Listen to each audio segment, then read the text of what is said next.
Mbak. Kena apa nek nyusoni anake kok ning jogo. Tapi nek nyusoni bapake kok ning jero. Kan padha-padha nyusoni. Ancane lebay. Lebih piye lho. Ora gelem ngalah karo anake.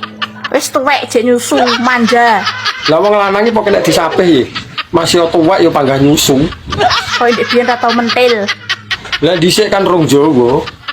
Nek kowe gak isin yo anakmu ning kiwa kowe ning tengen saling memandang ngono. Ya mah ora iso menikmati to.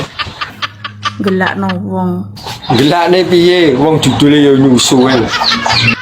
Ya jelas to, iki tujuane kuwi nek beda. Anakmu tujuane ben warak, ben sehat, ben gak nangis. Nek kowe tujuane iki ke arah kikuk-kikuk. Ya. Nek sampe engko bar mbok pendel langsung bojak kikuk. Didelok wong-wong, didelok pitik apa gak isin. Lah nek wis kadung ingin nyapa isin. Ancen cak nduk iki ya.